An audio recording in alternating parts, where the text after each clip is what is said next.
do believe that the majority of people, including myself, are not reaching their full potential. And there's little things we can do to make sure that we're maximizing every opportunity in every moment to get the most out of life and be the best version of ourselves. It's natural for us to fear change. It's natural for us to fear anything that we haven't done in the past. Because the way that our minds work, whenever we come up with something we haven't done before, we're always looking for what's going to go wrong. Whenever it gets tough, we tend to go back into a comfort zone and keep going back to that habit loop. It's all about embracing that short-term discomfort, but knowing that the goal on the other side is where the long-term gain is established. Now, everyone thinks that in this world there are two types of people, those that have goals and those that don't have goals. And I can tell you now, your subconscious is a goal-getting, goal-striving machine that will stop at nothing until it achieves what your dominant thoughts focus on.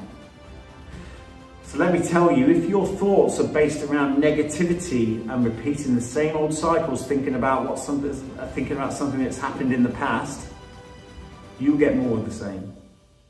You will absolutely get more of the same. Okay, so regardless of whether you have a chosen goal or not, you have goals. So I think it's so important that if you want to change where you're at in life, and even if you don't, even if you're happy with where you are in life, it's all about continuous improvement. So let's talk about goal setting. A vision without a goal is merely an illusion.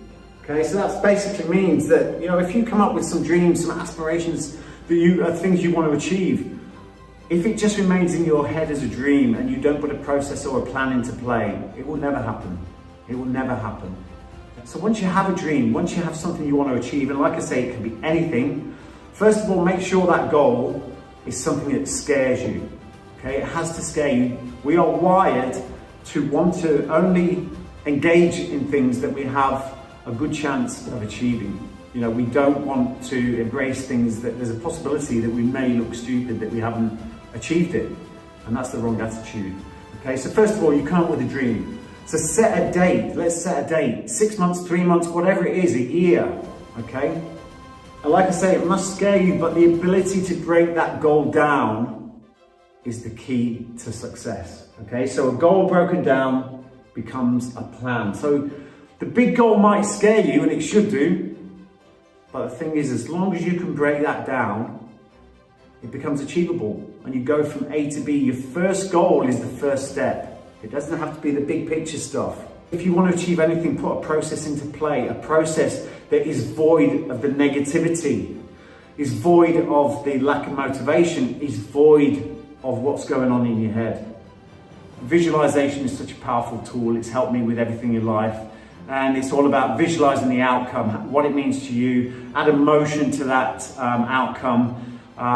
Put yourself in the moment as if you've already lived it. And believe me, you've planted it so deep into your subconscious that you are drawn to achieving that, okay? It's quite a complex subject. An obstacle a day. Some people reckon that, when they've wanted to achieve their goals, there's too many obstacles in the way. The obstacles are the way, okay? There's always obstacles to you achieving your goals, and it's all about embracing short-term discomfort for long-term gain. The F word, get used to it, failure. Okay, not the other word, failure. Okay, success in life is a series of failures. They're milestones of growth if you want them to be. Okay, it's only a failure if you have lost your ambition to achieve your goals because you've come up against some kind of obstacle and you've turned back and thought, no, this is too tough. That's a failure. Okay, but when the direction of your goal changes, something happens, it's about readjusting. Getting back on track and learning from it. So really learn from those failures and keep moving forward. It's all about forward momentum. Breathe, recalibrate, deliver, okay?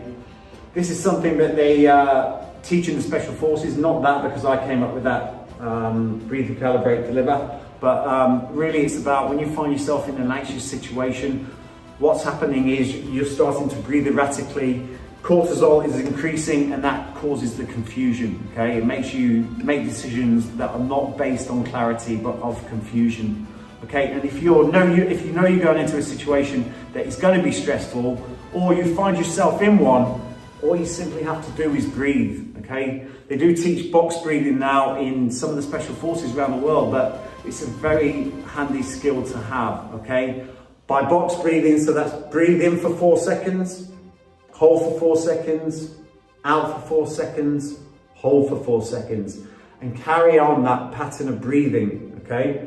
That lowers cortisol, allows you to deal with a mind that is of clarity and not confusion. That's recalibration. Then you deliver the action, okay, that is appropriate to that. I tell you now, if you engage in that, it will change the way, or it will certainly change your outcomes when you get into a pressured situation.